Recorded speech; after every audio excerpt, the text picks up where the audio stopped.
They say small business is the backbone of America. So what's the best way to support a small business? It is to learn more about them and share with your family and friends.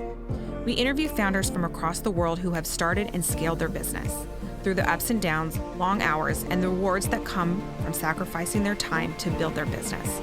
Welcome to First to Arrive, Last to Leave, the journey of an entrepreneur. All right, welcome to another episode of First to Arrive, Last to Leave. I'm Erin Greger. I'm Courtney Radloff. And today, I'm not even going to say I'm excited because excited doesn't begin to explain how I am. This has been, I think, this has been a long time in the making. Yeah. We're like, 6 months in, 4 months in, 5 months into this thing. We've been begging for our guest today. He's a very, very, very, very busy man. It's been a hard get, but he is here in studio today. The Josh Johnson. Hello. See, Josh. I'm not the Josh Johnson. I have you guys know. And the reason why I say that is because I was in California one time, and I had a telemarketer that called and said, they're doing their spiel, and then in the middle of it, she goes, "Wait, are you Josh Johnson?" I said, "Yes, I'm Josh Johnson." She says, "Are you the Josh Johnson?" And I said, "I don't know about the, but I'm a Josh Johnson." And she says, wait a minute.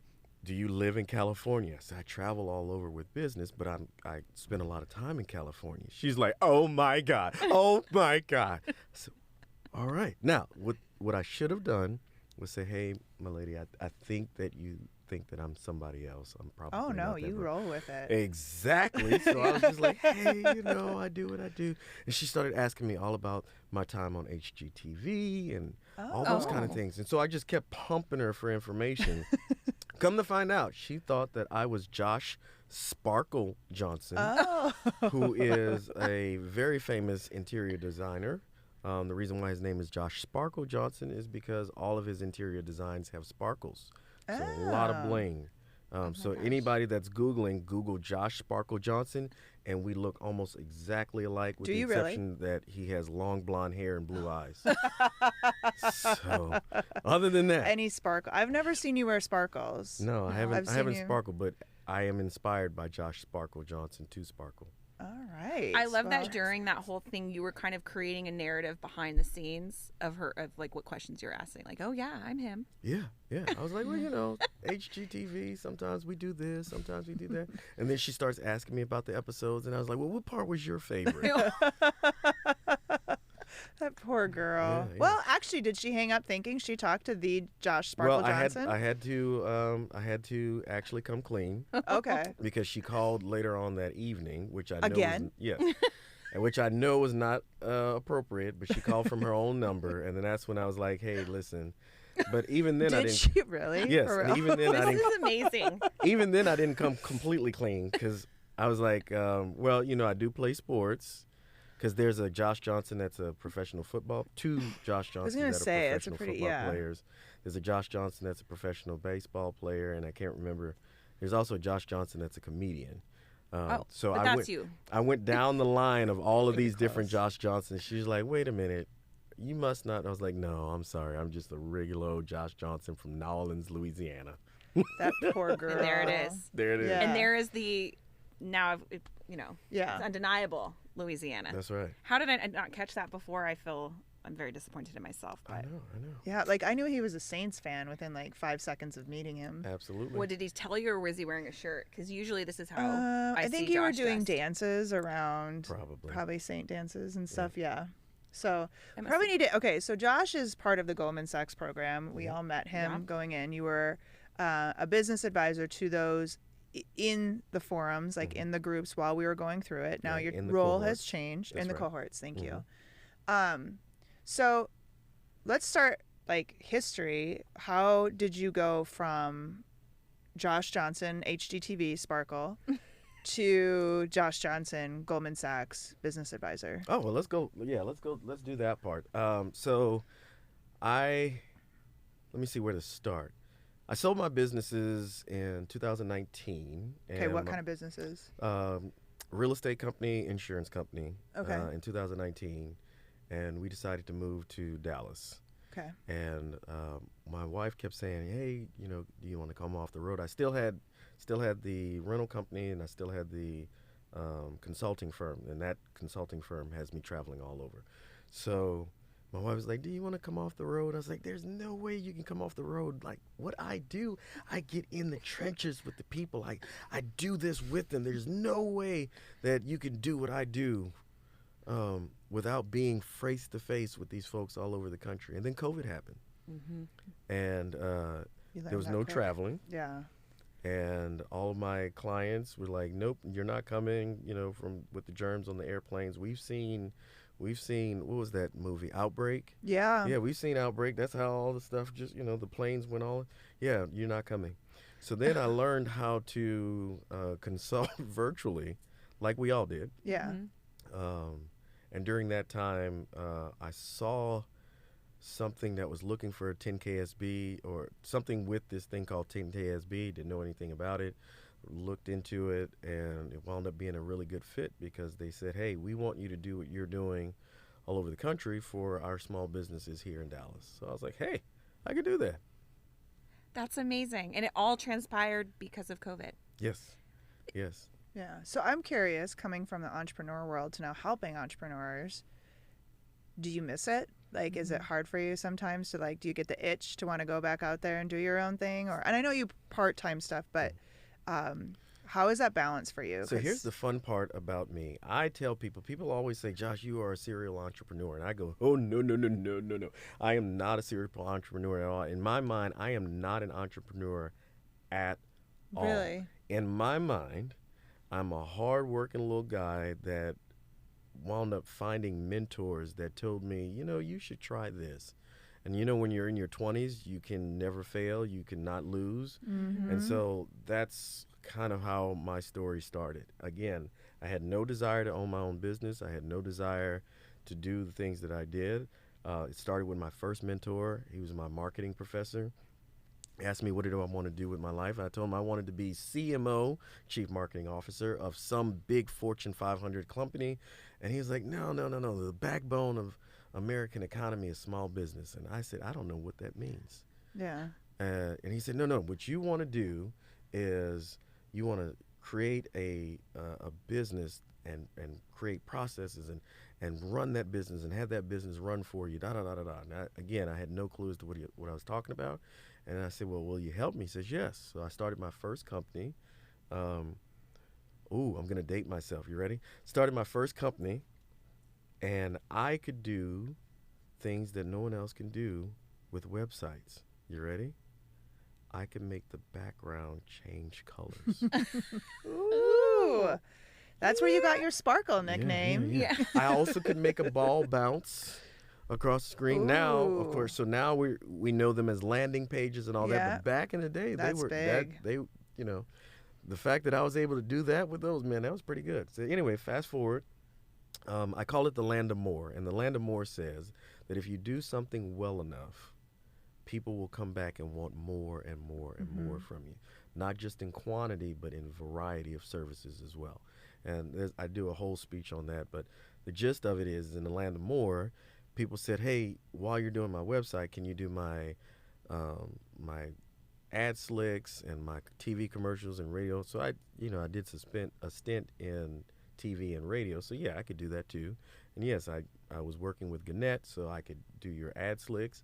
And so now I have a full-on advertising agency. Yeah. And then Land of More, people start going, well, can you do my, can you do all of my marketing? Can you buy my media? So now I have that. And then people said, well, I got turned down for a business loan. Can you help me with my business plan? Wow. So then that turned into a consulting firm. And so that's how that evolved. And then some of my clients that I was working with, one of them happened to be in insurance. He was like, insurance is the backbone of the American economy. And I was like, what the heck does that mean? And he's like, you should own an insurance agency. So next thing you know, he and I go and are working with Allstate. And then we got into with Remax, hung our hats with Remax. And then during all of that, I had a mentor that was in the car business. So then I started my car business. And so I had, at one point, I had the insurance agency, the real estate, um, fixing, flipping, and renting. Um, had the car business. What was the car business? Uh, it was a dirt lot, tote your note type of used car. So think about John Bone Ford, Sewell Cadillac, Yeah. and then go down about 40 levels to two guys smoking in front of an old woodshed with a whole bunch of cars on the front lawn. I don't smoke, but just imagine that, and you'd be right about where I was. Okay. Yes.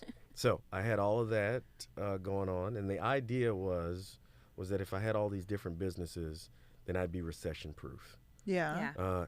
That was wrong. Turns out when people don't have money, they can't buy a house, a car, or anything else. So 2005, Hurricane Katrina hit. Oh. And then right after Hurricane Katrina hit, the housing bubble burst, and then the recession hit. So in a matter of a year, I went from feeling like I was on top of the world to wondering how I was going to make things right. And when I say make things right, I was underwater, under debt, and my wife, who reluctantly went on this ride of entrepreneurship with me, we're now staring at, like, how are we going to make it? That was the first. I always say that's the first. That was the only time I was suicidal. But I wasn't suicidal because I was thinking, man, I don't want to be here. I was suicidal because I was thinking, shoot, I got all of this debt. At least I have an insurance policy that, after a certain period of time, it'll at least pay off all those debts, and my wife can go around and be happy. I'm not going to be here, but at least she can. At least she can be. So again, my journey is not one where I felt like I was an entrepreneur. It was just people told me I should do stuff, and I did it. So talk about getting back up. So, like, obviously you're here, you were, and you sold businesses in 2019. So you're at that point. It's a very pivotal point. You got to dig yourself out. You got to put, try again, right? Look and say, all right, I know I did this, and this wrong, right? Like, maybe you grew too fast, maybe you were adding too much before, all these things. So can you talk about that process of, all right, let's assess. I'm here, I'm going to stay here. What do I have to do now to make this right? Great question. So a couple things. So in the land of more, right? And this is basically paraphrased from E-Myth with Michael Gerber. So great book, E-Myth by Michael Gerber. Essentially what it says is, in the land of more, if you do something well enough, people will want more in variety, services, and quantity until you die, which means you stretch yourself out so thin that you're no longer able to do what you need to do as a business and then as an individual physically. So there have been people that have, checked out, unfortunately, because they've stretched themselves out too thin. I always tell people that Hurricane Katrina was my heart attack. Because fast forward a little bit, I started consulting for businesses and getting them out of the hole that I'd put myself in and learned how to get out of. So I started consulting with businesses all over the country doing business reorg and workarounds. And a lot of the clients that I had were family members where mom or dad was the business owner, and they checked out early. And so now the family's trying to figure out how they make ends meet and how they run this business where mom and dad was the one that ran it before. And so I realized, wow, Hurricane Katrina was my heart attack. And there's a book called From Good to Great. Yes. And in that book, they talk about the hedgehog concept. And so in that reassessment, I had to figure out, number one, what was I good at? It sure was not the car business. Let me tell you, the car business, losing the car business during Katrina was a blessing because I sucked at selling cars. It's a kill or be killed type of scenario, and I just was too nice. Mm-hmm. So that wasn't my strength. So I had to find out what my strengths were, and then surround myself with people that complemented those strengths, and then also made up for where the areas that I was weak in. But just stay in one simple path, and then run that path to greatness. So Hurricane Katrina comes in, the recession hits. I do more consulting. I get rid of the businesses that I can't, that are sucking up my time and energy. I keep the stuff that's really good, and then constantly deciding to reinvest in myself. Read more, became way more involved in community activities because I realized, holy crap, this little old boy from Ninth Ward, New Orleans, who didn't think that he was going to be anybody, now has at least something to tell someone else to pull up with him. Yeah. So, I don't know if that answers the question, but that's kind of what it was. Can you talk about like going back? I always love to know. Did you grow this business? Like, did you add too much too fast? Absolutely. Okay. And were you just like, oh yeah, like, and kind of, I'm gonna add this and like think it's gonna be okay, and not really put the like. Can you talk about like if you were to like assess that whole situation? And obviously Hurricane Katrina is a big deal, and it happened, but were there things that you look back, you're like, yeah, I know probably if I had done this and this, I would have been a little more okay, or probably didn't need to add. I mean, I think the car business sounds stellar. It was fun to drive all those different cars, which I later on was like, you know what? I'm not going to drive all the nice cars. I'm going to drive the trade-ins. Yeah. So it didn't work out for me quite as well. But to answer your question on that, I always teach that you have to grow strategically and manageably. Mm-hmm. And then I go through this whole spiel of what is strategically, what is management. Strategically means I'm growing with a purpose. Mm-hmm. Manageably means I'm growing within my control. So there's a lot of us that grow strategically. We have a plan that I'm going to do this, this, and this, and they execute the plan, right? The problem is that growing strategically means that I'm doing the plan, and I'm growing so fast that I'm not ready for this growth. I'm not ready for the capital gains. I'm not ready for the taxes. I'm not ready for the employment, the employees, the staffing that's going to take. I'm not ready for the financial component that's going to take, right? But I know the plan that I'm trying to go at. The other side is manageably. And you have some of those people that grow manageably, and what that looks like is I want to make sure it stays within my control. And that growth is very, very slow. They don't take on debt. They don't take on any of those things. Like if I can't put my hands around it, then I'm not going to grow. The problem there is that they have a great idea. People are wanting or demanding that great idea, but they're not going to grow that fast. So they start feeding their competition. Yeah. Yeah, and so if you come up with a great idea and you feed your competition, well, you stay stagnant or you stay growing very, very slowly, but then your competition comes in and goes straight past you. So for me, when I'm reassessing, I learned that I grew strategically very, very quickly. I learned that, give you an example, how to flip a house. I learned that very quickly, but I also learned incorrectly by doing it the wrong way that, you know what, you should probably stick with 1 or 2 houses at a time versus 5 or 6. Oh, wow. And next thing you know, things are going all over you, plates are dropping, and and you get yourself into a financial bind. Yeah. So it was a lot of trial and error, and then that trial and error, you had to go in and reassess internally and say, you know what did you do wrong? And acknowledge and own up to those mistakes. Yeah. I find it unique because there's a lot of opportunity to have ego in those particular situations. And it's almost like by going in, I mean, was it that crossroads when Katrina happened? Was that the time that you went in? Or was it prior to that? Or where did where you were like, okay, it's time to assess this? Let me tell you. I coined the phrase false humility, right? Yeah. False humility is when you do something really great, you know it's great, and somebody tells you you're great, and you go, oh, no, it's just, no.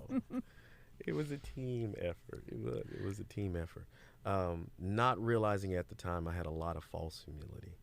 On the outward appearance, when people talk to me, I was like, I'm just a humble servant trying to do things for my community, et cetera, et cetera. But on the inside, let me tell you, Josh Johnson, I was the Josh Johnson. There was no sparkle. There was nobody else. It was the Josh Johnson. I thought that I had made it. I thought that I had arrived. Katrina and the recession and all those kind of things really helped me to know that I am not as awesome as I thought I was. Mm-hmm.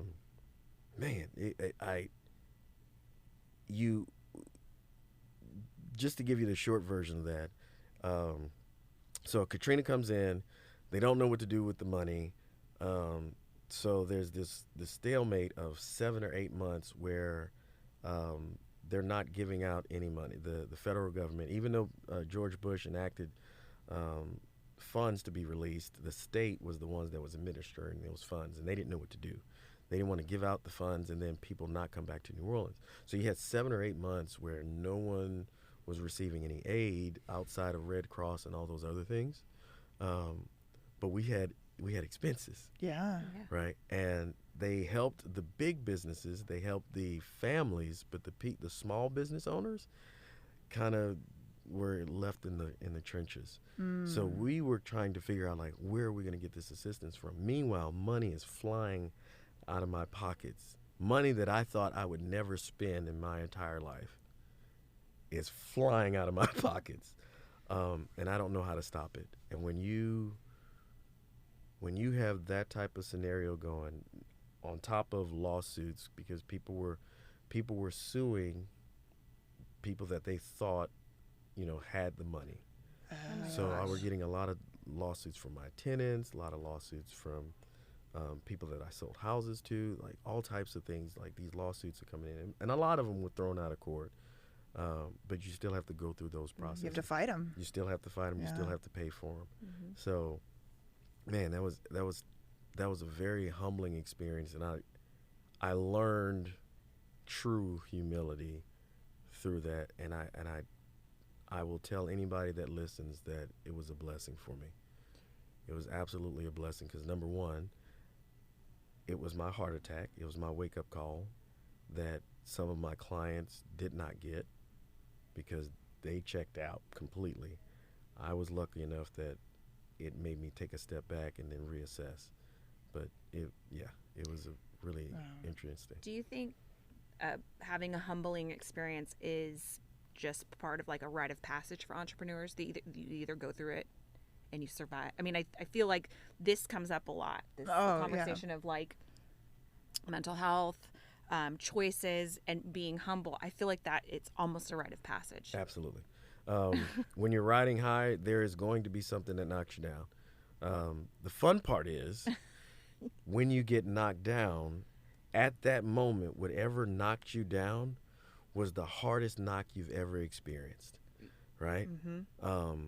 And in my case, I can think of several instances where I got knocked down and thought it was the end of the world, only to go right back up again and get knocked down again, mm-hmm. and realize that first knockdown that I had, that wasn't nothing. Yeah, exactly. I mean, I had one where I lost a deal that cost me $10,000, and I didn't know how I was going to make payroll because I was waiting on this deal to fund the payroll, and I didn't know how I was going to make it. So, man, I had to do all this creative stuff to get it. And I was like, oh, my gosh, this is the worst feeling I've ever had in my life, mm-hmm. only to have something else happen that cost me $50,000. And then I went back and looked at, like, I can't believe you were crying over $10,000 when you have a real issue, which is $50,000, only to have Katrina and the recession hit. And I go, man, were you crying about $50,000? You sitting there trying to figure out how you gonna survive right now. So yeah, I think it is a rite of passage, and for those people that have not experienced it. Well, there's two people. There's the people that have not experienced it yet. And they're like, yeah, no, everything's been great. They will experience one, mm-hmm. and they will then come into the second group of people who have experienced this one knockdown And that felt like the hardest knockdown they've ever had. And then I have to remind them that, guess what? There's another one coming. Yeah. That meant one of those mentors that I told you about that helped me to create my businesses. Old, really cantankerous guy. He comes in, I'm crying my eyes out at my desk. And he tells me, he said, "What you crying for?" And I said, "Man, I don't know how I'm going to make it. I got the car business. And I'm bawling. I'm doing the kind of cry. And he goes, I have gained and lost my millions about 3 or 4 times over. This ain't nothing. What you crying for?" So at the time, I was kind of thinking about the suicide thing. I was like, "Are you making me? I'm going to jump out this window right now. I don't want to go through this again." Yeah. But what he was trying to explain to me was that, like, no, man, I have made millions, lost millions 3 or 4 times over, and I'm still here. And it didn't feel good for him to say it at the time, but now I completely understand it. Yeah. Yeah. So now you're in the spot where you help others, right? You're seeing a lot. Talk about some of the biggest things you see business owners do, like that. I don't want to say wrong, but a lot of where they're shooting themselves in their own foot. I say a lot of times I see business owners who are very successful in spite of themselves, right? Like you're like, how the heck are you surviving and let alone thriving? So can you talk about like some of the things you see business owners kind of get in their own way? Couple things. Number one, growing strategic versus management. I love that. That one is the first one. So most of the times I find one or two of those business owners. They're either growing strategic, which means they are just full speed ahead, and I can see the end of the railway coming down the pipeline. And I'm like, hey, we've got to get control of these things before you hit that process. And they're like, no, I'm telling you, everything's good. And then they hit it. Yeah. The other side is the manageable, where I'm like, hey guys, you've got a great idea. You've got to patent this thing, but you've got to put some energy and effort into growing this business. And they're like, yeah, but I really think that it just kind of needs to stay where it is. And so I go, oh, that's going to kick you. And I call that part the dream effect. And the dream effect says, well, this is the third part, is the dream effect. And the dream effect says whatever inspires me to pursue that dream is the same thing that hinders me from achieving that dream. So here's what that means. Yeah. So here's what that means, right? I want to be the best pie maker. And again, I'm going back to E-Myth. I want to be the best pie maker there is. I want to do all these apple pies, right? And then, Courtney, you come up to me and say, hey, I want blueberry pies. Because remember, the land of more, if you do something well enough, they're going to want more, not just in quantity, but also in variety. So you say, I want blueberry pies. And I go, no, I'm only selling apple. And you go, hey, I want pumpkin pie. And you go, no, I'm only selling apple. So because I'm not listening to what the market demands, right, because it's my dream to be this apple pie maker, I'm hindered by that dream because the demand is saying I want all this other stuff, and I'm not being fluid. So I need to be fluid there. So I get that part a lot. And then the last part that I get is shying away from the things that we don't want to do. Right? So I'm a tinkerer. I want to tinker, right? If I'm a mechanic shop owner, I want to get behind those cars. Invoicing, I don't really want to do. Looking at my numbers, I don't really want to do that. So I acquiesce or I abdicate all of those things that I don't want to do to someone else. I abdicate. I give them the keys to the kingdom. I say, here's all my books, run with it. And then I wonder why they embezzled $200,000. Now, that doesn't always happen, embezzlement. So common, though. But it's very, very common. Or mismanaged, right? I find out, wait a minute, why do I only have $500 in the bank when we just had the greatest revenue stream we've had in years? $3 million, $4 million, $5 million. I only have $500 in the bank. That's because you did not convey your vision and the things that you needed to someone else, and they assumed. And remember, they're employees, and as much as they love to say, I work just as hard as if it is my business. It's not, and they don't quite get it. Yeah. So, and that hurts a lot of people's feelings when I have to tell them that. So can we go into the land of more? Because I have a question on that. So going back to the pie maker, I think, like I was telling you, Chris Budvitson was on, hopefully I got that right, but he was on a couple weeks ago, and he talked about where he kind of got to the, he land amored it for a while, and it was like, yeah, we can do that. Yep. Yeah, we can do that. Yeah, we can do that. And all of a sudden you've got 20 things that you're doing, and can you do them? Well, sure, but you're managing. It's like a lot versus the stay in your lane, right? So is there a way, or is there something you recommend too, as people are looking at growth opportunities? Yes, there's an opportunity, but how do you measure that potential cost of that opportunity too, where if you're veering too much or you're expanding your lanes too much, that's an opportunity cost that you're maybe not paying attention to. Right. So the first thing is you need to have metrics, and those metrics need to tell you the truth, right? And you need to honestly accept those metrics. The second thing is, and when I say metrics, that means what are my on time? So we have two types of metrics: financial metrics. Those are your financial ratios, but we also have performance metrics, and those are my on time deliveries, my how much rework did I have to do? How much am I paying in overtime? How much? All of those type of things. Yeah. So I need to first see where those are, and where I was when I was optimally performing. Right. Oh man, when I was on my high horse, doing good, having the best revenues and the best profits, what was I doing? Now, as I start taking on stuff, I'm still looking back at those metrics, and if I start seeing that those metrics are slipping, and I start making excuses for those metrics, then that means I'm spreading myself too thin. Now, the other thing is there's an acid test that we teach at Goldman Sachs 10,000 Small Businesses. And there's 5 things, and unfortunately I can't remember all the 5 things. But is there a demand? Is there an opportunity to make money? Does it fit your core competence? And then there's two other ones that I can't remember that I'm going to remember in the car.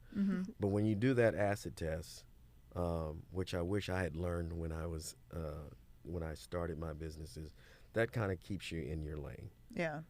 Now the other part is to have sounding boards, not yes men or yes women, but sounding boards that you constantly go back in touch with to say, hey, I just got a particular contract or a proposal for blah, blah, blah, blah, blah. What do you think we should do? And those folks need to go, are you out of your mind? You're a pie maker. What are you doing trying to fix a fence? Right. Yeah, but this fence has 50% profit margin. Yeah, but you're a pie maker, right? You need those folks to tell you that this is not in your wheelhouse. Okay. That helps. So now from a coaching perspective, do you feel like that's what you want to continue to do, or do you think you're gonna go in and start another business, or have you already? So the fun part about being in business and working with so many different businesses is that everybody has a really, really good idea, right? Yeah. And so what I find sometimes is I get fully invested in that good idea, and I want to be a part of it. But I've learned now that, number one, I need to make sure that if I invest, so I have become passive, a silent investor in a lot of businesses, and I make sure that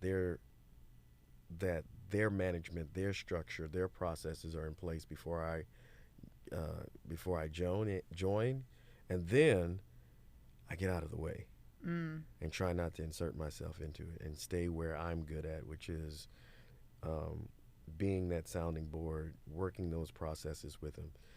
The reason why I started laughing when you said that was I travel all over the country, and whenever I'd come home with something that was with my client. So to give you an example, I bought a bike, a really high-end bike when I was working with my bike client, and I bought some other stuff. And one day I go to work at a burial vault company, and my wife said, if you bring home a burial vault, I'm going to divorce you. I was like, oh, but you have to see it. It's really, really cool. So to answer your question, I do think that I'm here to support small businesses. I do think that I'm here to turn your good ideas into great ideas, and to help you get there. But I'm always open to other things, even though I don't think I'm an entrepreneur. Which is so random. So weird. Well, just hearing more about your story, it's like I do believe it's sort of like instilled in you. Yeah. I think you either have it or you don't. Mm-hmm. I mean, you can learn it. Is it going to be as efficient? Probably not. But you're just calling things out, and I'm like, it seemed like a natural progression, all of the things, and it's natural for an entrepreneur too to go, oh, I can do more. I can do that. Oh, that's a great idea. I already ran this runway. Clearly, I can run this runway, and that obviously is not the case all the time. Right. I'm just curious, like, you get to work with all these other small businesses, and there's never like that, but I could do this and I can do this better, because you have a different perspective. You wouldn't, you don't know yet. You don't know it's going to come up. Right. Well, so I think what also helps me to keep in my lane is that there's always more than one way to skin a cat, but I know my way of skinning a cat, which was a mentor that poured into me and basically held my hand all the way through. So if I was to start another business, it's probably going to follow that same model. I'm not going to create it generically or just wing it. I found that my success was really following a blueprint from someone that I saw or felt was in high esteem. Okay, so now it brings me to this thought process of like someone. Okay, so I'm already in my business. You're already in your business. In order to maybe get to the next level, do we seek out a mentor? Absolutely. I've never thought of that. I've never actually, in all my years, actually worked with a mentor. Like, never. I always feel like I'm bugging somebody. Like, their time is valuable. I don't know. I never think to ask. Right. And now you've got me going, because there are a couple things I'm very curious about learning. And you just called out and you're like, I just found a mentor. I was like that easy? Like, okay, so who do I call? And then you start, then 1-800-mentor.com. You call Josh. This is a category I want to be in, or line of work. Who do I call? But like, that just seems so obvious, and I don't know why it's never occurred to me. Oh man, so you hit it right on the head. So a couple things is, number one, is there's so many people that know people that know people that know people that we never tap into those resources, right? Mm-hmm. And I'm going to do a huge shout out to Lynn O'Neill. If you want to find a mentor, you talk to Lynn O'Neill, and she'll put you in touch with someone and guilt trip them into making sure they pour into you. So I just love Lynn O'Neill for that very reason. She's awesome. But there's two types of people, right? So I love the way you guys just described yours. There's the type that you guys just described, which is, man, no one's going to help me. I'm just little old me, and right? But there are so many people that are willing to help and wanting to help and are curious to, because again, doesn't matter the industry, right? If it's radio, right? Radio has evolved into this podcast. So you have some people that were in the radio business that know tried and true business processes that can absolutely work for podcasting. Yeah. But they don't know how to get into podcasting, and it's a mutual beneficial. So now they're learning and they're pouring into you. And so that mutual exchange is what they're looking for. So by you saying, no, nobody's going to help me, you miss those people. Then there's the other group of people. And those group of people are the ones that I always love to talk about. One of my mentors told me that you should always put yourself in a posture to be impressed, not impressive. Ooh. Because when you have two impressive people, you don't gain anything out of the conversation. Yeah. So here's what that looks like. Right. So it looks like we're at a networking event, and I go, hey, Aaron, how are you? It's nice to meet you. And you go, and I go, what do you do? And then you tell me what you do. And I go, oh yeah, I used to do that. Yeah, that was when I did this, and this, right? And then that person goes, well, yeah, I used to do that, and then I went on ahead and did this, and this. And then y'all keep going back and forth trying to shine and shine each other, that you miss a valuable exchange that could have been a very great collaborative effort or putting you guys in touch with mentorships and all those kind of things. So now, from that point, you know, what I try to do is when I'm talking to somebody, I have a genuine interest in what they have going on. And I put myself in posture to be impressed. I want to know all about what you have to go on, and then try to introduce you to one of those people so that you can find, so I can help you find that mentor. And so I think that for those people, when they say, well, is it that easy to find a mentor? It's not that easy, but it kind of sort of is. Put yourself in a posture to be impressed, swallow your pride, and go out there and find somebody that has a mutual interest in growing. Sorry. No, go ahead. Just you saying that is exactly how I perceive our relationship. Yes.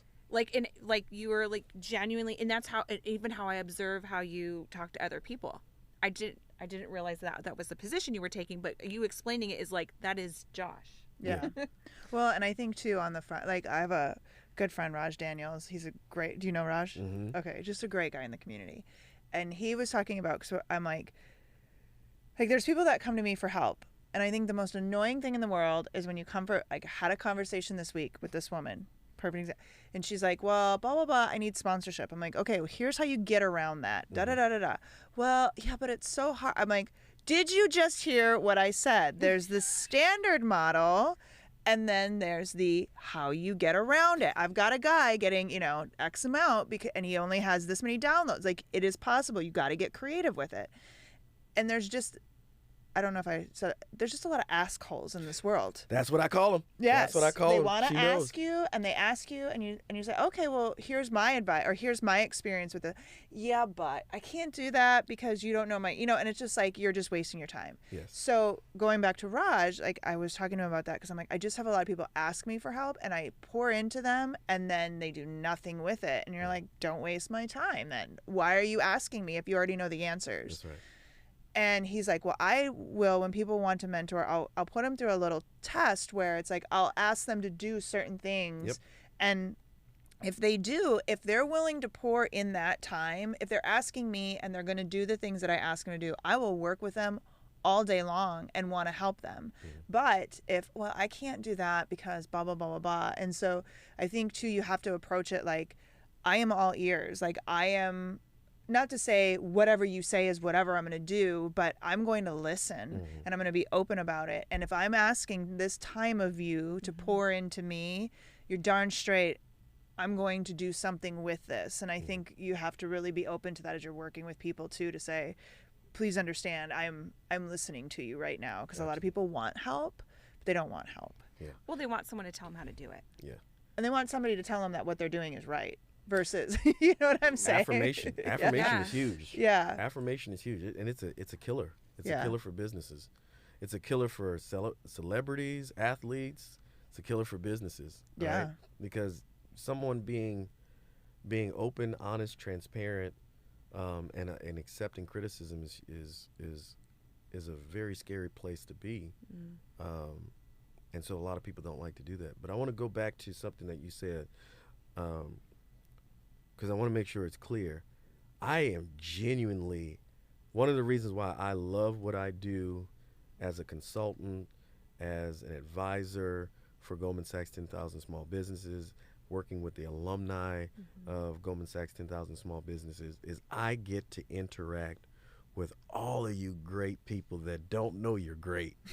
And so my journey as a consultant started down that road, where I would go to all of these places all over the country, and people would say, oh, this is what I do. I have a pipe refurbisher in Houston that I have to go see later on this month. And when I first met him, he was like, yeah, I just clean pipes for a living. But when he started teaching me about pipes, did you know that, like, pipes in the oil and gas business, you can buy and resell that pipe probably 30 or 40 times over, right? So what he does is he's a pipe broker. He buys this pipe that's been used in the Gulf or wherever it is. He sandblasts it, puts some new material back into it, recoats it, and then sells it back out for a profit. And I'm like, what do you mean you're just a pipe guy? Man, that is incredible. Yeah. I had a client in Salt Lake City who, I can't remember, but they were an organization specialist. Basically, think about Lowe's and those big shelves, and think about the machines that follow the yellow line and the blue line and the green line. So Salt Lake City, Utah, his bay window is a big old mountain, right? Snow-capped mountain. And it was so funny. They had a 4-story building that still had the chutes, because that's also the things they do, the bank chutes and all that kind of stuff. And I'm talking to him, and he's like, yeah, I just do stupid stuff like this all the time. I know I'm not one of your better clients. I was like, are you kidding me? There it is. Yeah. That's Are the face you right there. are you kidding me? This dude, I'm like, look, I was literally sending him notes, like from the first floor up, like, hey, what do you want for lunch? Because I can do that in your place. Like, you can't do that everywhere else. So anyway, I go to all of these places in 10KSB, and I meet all you guys, and like you make candles? How do you make candles? I thought you just get them from the store and they're already made. Like, what are you talking about? Yeah. You know, so I genuinely love watching all these small business owners that don't realize that what they do is awesome. Yeah. Because they do it every day. Yeah. And actually become one of those people that get to remind you that it's awesome. Yeah. And you help us take ownership of that. Isn't that the truth? No, I'm serious. Because like even through the program, I remember even like, I think it was like even the first or second week, we had like a one-on-one with Paul, and I was like, yeah, this is what we did. And he's like, actually, like you're actually doing, you have a business. This is how much your profit was. Like, that's a substantial amount to the, you know, when they told us like how much the whole group made. And I was like, oh, okay. And it was like, you reinstilled the confidence. Yeah. And that's because of your excitement about it, and because you've seen the full scope of ups and downs and all of that. You help us realize that. And I don't think a lot of people realize how building a community, how important that is, because I didn't know that prior to it. I just, same thing. I was like, okay, we're filling it up and it's down the conveyor belt and out it goes. There's so much more to it. And as you start talking about it and you're getting excited about a pipe, I want to know the pipe guy now. Yeah. Right. But tell me about this. This is so cool. You know? And we almost dumb ourselves down like it's not important, but you reiterated it. Who said it at when we were in DC? We're the backbone of America. Michael Bloomberg. Yeah. We don't talk about that. We only talk about the businesses that are doing like the big stuff, like Apple, and although very cool and very, you know, a lot of great things. The pipe thing, that's like making it run. That's making the whole world run. Yeah. And we're not talking about it. Absolutely. Well, a couple of things. You know, again, I told you that my mentors, each time there was a resounding theme, which was America. This is, you know, small business is the backbone of the American economy. And I kept going, I don't know what you're talking about, but obviously y'all have all read the same book. Yeah. Quoting it. Right. But then all of a sudden you go, wait a minute. You start to learn as you go through all of these, for me at least, as I go through all these businesses and learning all these different businesses, how they're all interconnected, right? And especially with Goldman Sachs 10,000 Small Businesses, one of the things that I love to do is make those connections and then watch those connections grow. So we love to find alumni that are doing this and this, and then connect those two, and then watch them create a new entity like you guys have done here, right? And then watch those folks get with another group, and then this cell starts to grow, and you start to realize, holy crap, that is what we mean by backbone of American economy.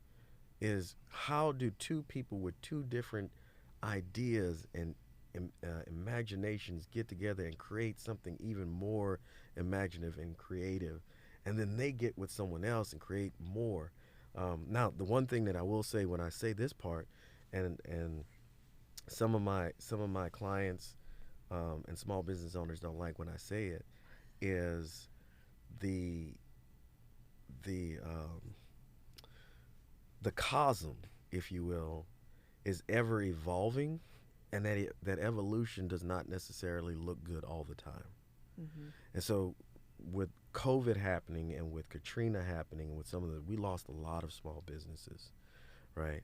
And a lot of times people are like, oh, I can't believe that this happened. You know, the small business died and blah, blah, blah, blah. And I go, listen, even though these small businesses died, that didn't end the cosm of small businesses. that person still has this knowledge, right? And I only know that because I lost 2 or 3 businesses myself, and I realized, hey, I'm still here, right?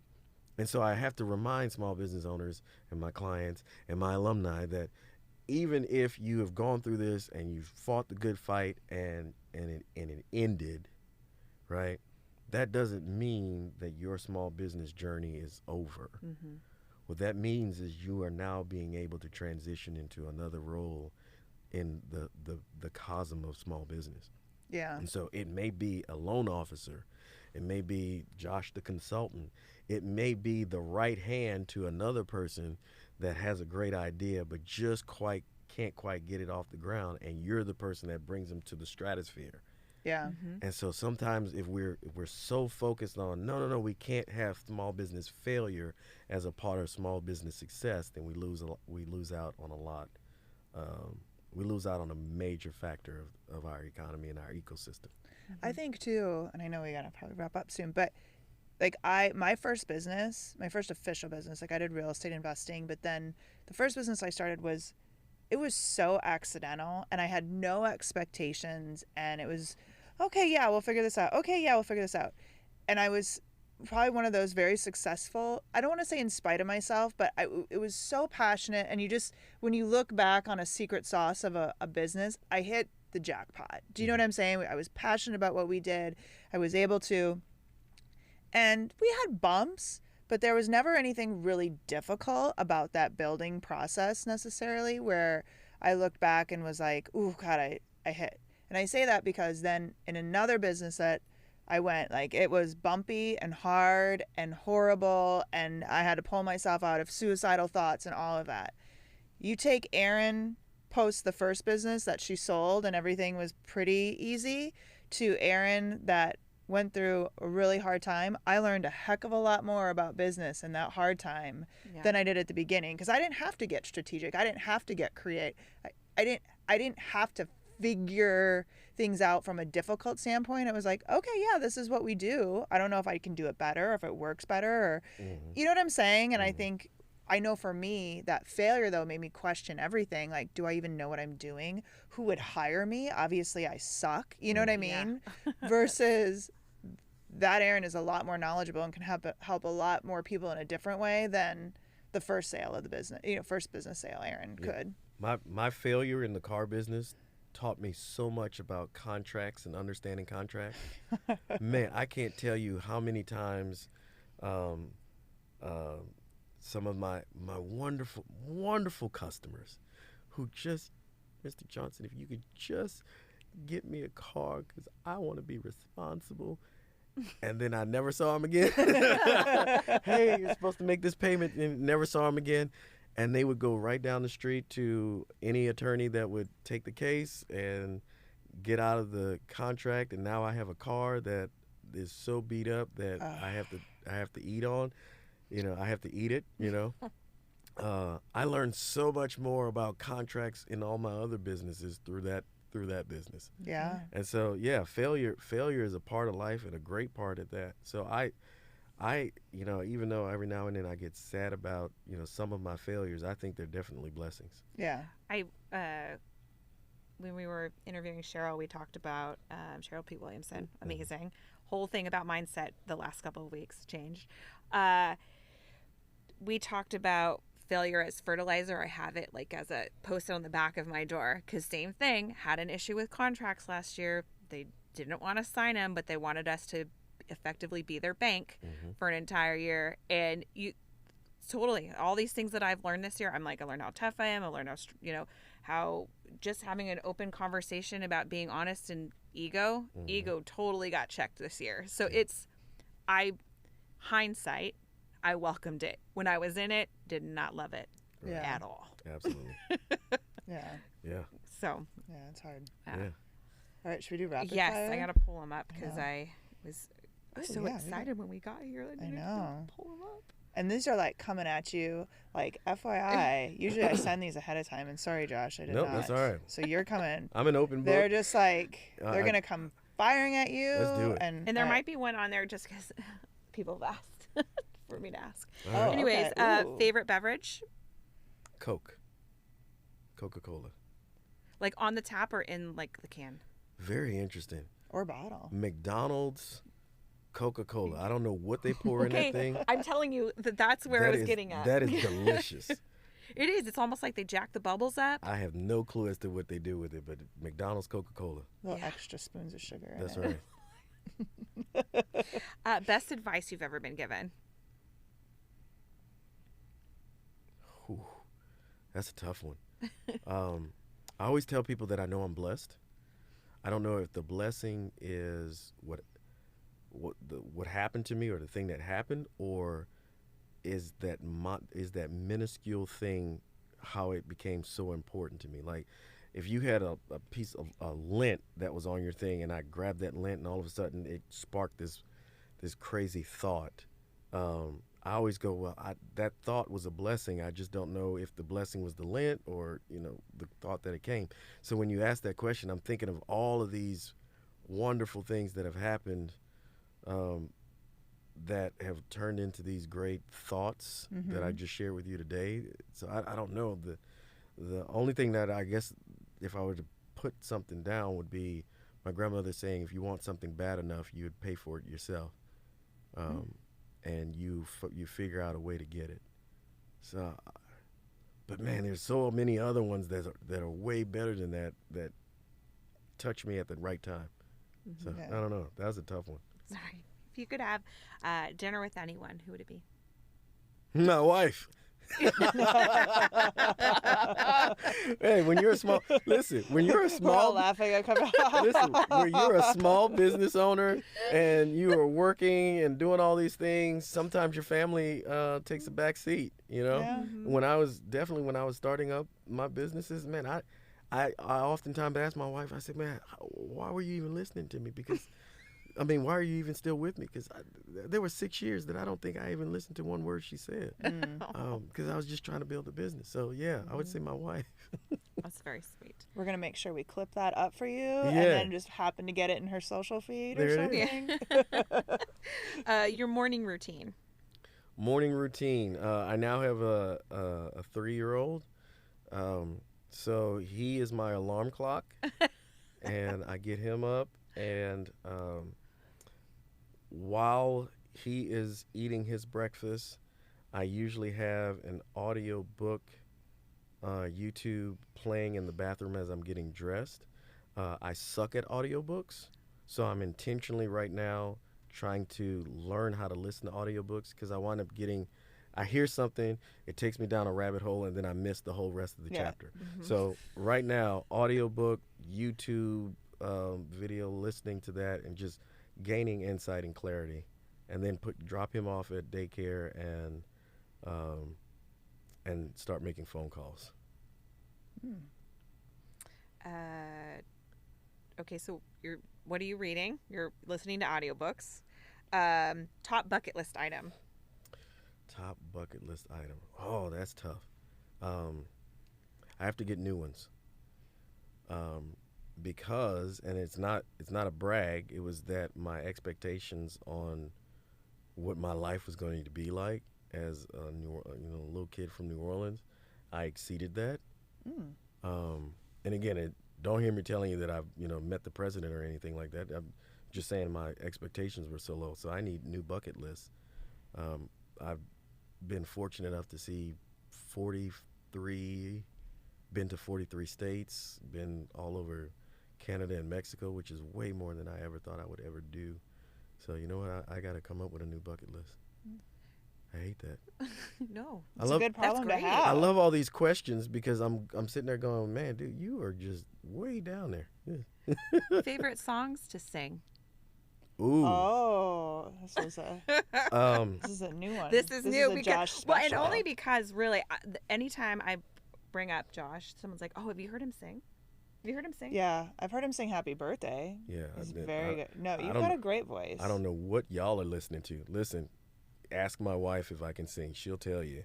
You sang it at the Federal Reserve. Right, and it was yeah. Right. I don't know what y'all are. I don't know what y'all hear. See, listen, y'all are the people that get those folks on American Idol looking terrible, right? Because they go up there and they think start they're really singing, good. and then Simon Cowell goes, "No, dog, no, that's not gonna work." And then they go, "You know what? My grandmother told me I could sing. I'm gonna be a star, right?" No, so Well, no. look at it this way. You bring out the business genius in us, and we bring out the singing genius in you. Oh, so we see that's a good. talent in you that you don't see. All right, so here to answer that question, in the car, it's either going to be pop music, and when I say pop music, I mean like NSYNC, Taylor Swift type stuff, or gangsta rap. Oh, naturally, yeah. But in the shower, it's gonna be sultry, because let me tell you, I'm a crooner in the shower to myself. What's your guilty pleasure? Is it... Guilty pleasure. So right now I have a 3-year-old kid. It's being able to watch a full movie and ignore him. Now listen, it doesn't happen at all. It now takes me 7 days to watch 1 hour and a half long movie. Yeah. But when I just like let my poor wife struggle with him while I'm sitting there watching a Netflix movie on my iPad. Yes. Okay. Hey, but go back to your what are you listening to in your audiobook? Yeah, there you go. Yeah. So I went back and started rereading a few of my Kiyosaki books, just because I was I'm working with a couple of students right now, entrepreneur students, and so I'm walking them through the cash flow quadrant. And so when we have our weekly or bi-weekly meetings, I want to make sure that we touch on stuff. So that's what I'm reading / listening to. I feel like he never went away, but there's like a resurgence. Mm-hmm. Well, he's Right? he's big. Well, I don't know if he ever went. Yeah, I don't think well, it's like he's big I right now on like read it crypto when I was and- like yeah. in my 20s, and then kind of hadn't thought about it in a while. But more recently, and I maybe because I said his name once, and now the app's telling me that I need to. But I get like messages and emails and all this stuff. I'm like, he's kind of got a little resurgence. Anyways, I digress. He's big. So I'll have a funny story. I love him, and he is Rich Dad Poor Dad changed my life, right? So and then I taught myself trading, stock trading, all this stuff, and then I took his course on trading, and it made me second guess everything. This was like 10 or so years ago, and I bought Tesla, and they taught you about setting floors, so if it goes down, and so my Tesla fell to like, it was like, I don't remember, it like fell to like 35, and it auto sold, and then like 4 days later it like jumped to like 150 or something, and I'm like, curse you, Tesla. And every time I still see Tesla to this day, I'm like, I love Kiyosaki, but yeah. But you know what's funny about that, Steve? Because I teach the same thing with small businesses. Make sure you have a floor. Make sure you have what we call a 0 point. And a 0 point, just for anybody, is the point at which you act as though you have $0 in the bank. Yeah. Right?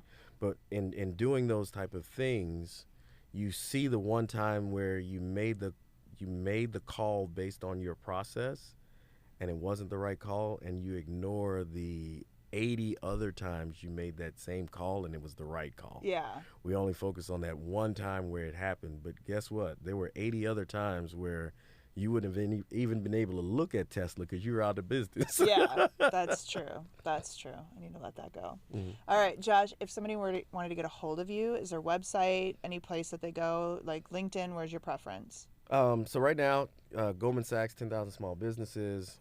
Shoot me an email, josh.johnson@dallascollege.edu is the main way to get me. I have so much spam in my LinkedIn that you can reach me on LinkedIn. I don't check it very often. Okay. And by the time I answer that question, it will be 3 years later.